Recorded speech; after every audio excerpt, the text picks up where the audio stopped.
Yeah, well, that's the thing about offence, isn't it? When people say they're offended, it's that just because you're offended, it doesn't mean you're right, you know? It's... Have you ever watched someone obliterate an entire ideology in under 30 seconds? Ricky Gervais just did that, and he shocked everyone. The British comedian has been making headlines for years, taking a sledgehammer to what he calls the hypocrisy of woke culture. And he's not holding back. His message? Just because you're offended doesn't mean you're right. Simple but powerful, right? I'm not doing it for the 200 egos in the room. I'm doing it for the 200 million people watching around who aren't winning awards, who aren't millionaires. And freedom of speech is so important these days. I've reached the age now where I don't care anymore. It's a sin. Not to joke about all the bad things, that's a waste, because that's exactly what we should joke about. Remember, they're just jokes. We're all gonna die soon, and there's no sequel. At the Golden Globes, surrounded by Hollywood's elite, he stood there with the kind of audacity most of us only dream of. He looked them dead in the eye and called out their performative activism. The irony? These celebrities work for companies like Amazon and Apple, yet claim to fight for equality. Ricky didn't mince words. He said, if ISIS started a streaming service, you'd call your agent. That shocked everyone. Spoiler alert, season 2 is on the way, so in the end, he obviously didn't kill himself. Just like Jeffrey Epstein. Shut up. I know he's your friend, but I don't care. The comment about Jeffrey Epstein seems to have an array of different reactions. On one side, we have people looking a little concerned. But on the other hand, we have Adam Driver looking like he's having the time of his life watching the Golden Globe speech. So, well, you say you're woke, but the companies you work for, I mean, unbelievable. Apple, Amazon, Disney. If ISIS started a streaming service, you'd call your agent, wouldn't you? During these moments, one thing about Ricky is for sure. He has no difficulties destroying the woke culture. Every time he's at the podium, the whole room knows what's coming. A celebrity is about to get roasted, and they have to laugh along with everyone else. Because how embarrassing would it be not to? Honestly, it sounds a little mean. Ricky uses his jokes to take aim at the bigger picture. Like when he dead-named Caitlyn Jenner. Did he cross a line? The joke seems pretty harmless, but it also successfully calls out Caitlyn's actions during her car accident that took the life of a man. Not as much as Bruce Jenner, obviously. Now Caitlyn Jenner, of course. What a year she's had. She became a role model for trans people everywhere, showing great bravery in breaking down barriers and destroying stereotypes. Some call it bold, others call it offensive. But Ricky, he just calls it the truth. He's made it his mission to expose what he sees as the lunacy of woke culture. His comedy special Supernature was a masterclass in towing and often crossing the line. One joke about dead-naming Caitlyn Jenner, he was trying to address his Golden Globe speech. But it sparked outrage. Ricky's response? You can be upset, that doesn't mean I'm wrong. I've changed. Not as much as Bruce Jenner, obviously. And I found out my crime was that I dead-named her. Now, I'd never heard that term, before a day after the Golden Globes, and that was saying her old name, and even acknowledging that she used to be a man.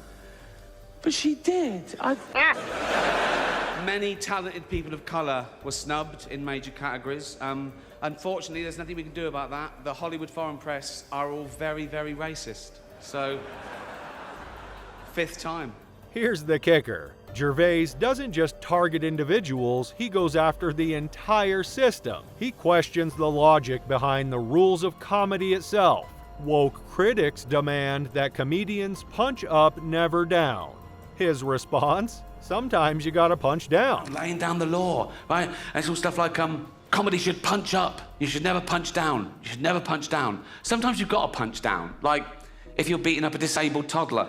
You know what I mean? Sounds harsh. That's the point. He's showing us the absurdity of treating jokes like actual violence. Ricky once said, if words are violence, what do you call actual violence? A mic drop moment if there ever was one.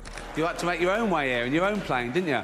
So, if you do win an award tonight, don't use it as a platform to make a political speech, right? You're in no position to lecture the public about anything. You know nothing about the real world. Absolute shocker, isn't it? But think about it, he's not entirely wrong. These celebrities champion causes from their private jets and deliver moral lectures from multi-million-dollar mansions. It's hard to think the very people who are responsible for climate change and high CO2 emissions actually care about the world they live in. So how can their declarations be genuine? Ricky already has us questioning whether or not these people are actually fit to be role models. But perhaps his most searing critique is aimed at virtue signaling. According to Ricky, woke culture isn't about helping minorities. It's about using them as props to elevate one's moral superiority. It's a scathing observation, but is he wrong? The great thing about freedom of speech, if an arsehole is being an arsehole, you've got the right to call him an arsehole.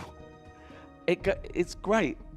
And it goes on. It's a good system. And let's talk about the real world. Ricky points out that people get more offended by jokes about war, famine, and murder than by the actual tragedies themselves. You shouldn't joke about that, they say. But Ricky's response? What are you doing about it? It's a question that lingers. It's clear that Gervais isn't afraid of backlash. In fact, he seems to thrive on it. His Twitter feed? A treasure trove of sharp retorts to critics who just don't get it. If someone insults me online, I laugh it off. He says, life's too short to care. But here's the thing. Ricky doesn't just dish it out, he takes it too. He's not afraid to get personal, even if it means turning the joke on himself. Unlike the self-righteous targets of his satire, Ricky knows how to laugh at his own expense. Think about it. He cracks jokes about his weight, his appearance, his life.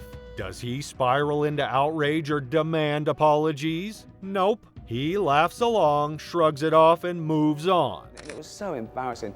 Grant Bovey came out at 8% fat. I came out at 25. Which is more than I could vote for, really.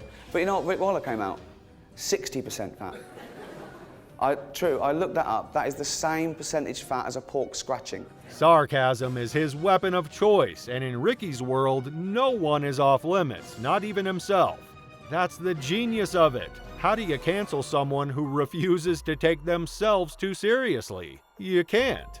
Ricky lives by the mantra that if you can't laugh at yourself, you've got no business laughing at anyone else. And maybe that's why he's fearless when calling others out. He's not hiding behind a facade of moral superiority or untouchability. He's raw, real, and unapologetically himself. You'll never see Ricky pull the victim card because, honestly, it's hard to play that role when you're too busy being in on the joke. Because I won't know about it. You don't know. That is the best thing about being dead. You don't know about it. It's like being stupid. It's only painful for others. So, I guess so. For Ricky, this isn't just comedy, it's a mission to expose Hollywood's woke hypocrisy. While celebrities deliver polished speeches and endorsements, he tears through their ideals, pointing out the cracks in their virtue signaling. Is he just stirring the pot or saying what we've all been thinking? In a world where the media shapes the narrative, Ricky takes on the role of a disruptor, cutting through the noise with sharp wit and brutal honesty. How arrogant are you to think that you deserve to go through life with no one ever saying anything that you don't agree with or like? I want people to stop saying that joke's offensive. That's the thing about Ricky Gervais. Love him or hate him, you can't ignore him. He's a reminder that freedom of speech matters, even when it stings. And maybe that's the wake-up call we all need. What do you think? Is Ricky the last comedian brave enough to challenge the woke culture? Or is he simply stirring the pot? Let me know in the comments below. And remember, just because you're offended doesn't mean you're right.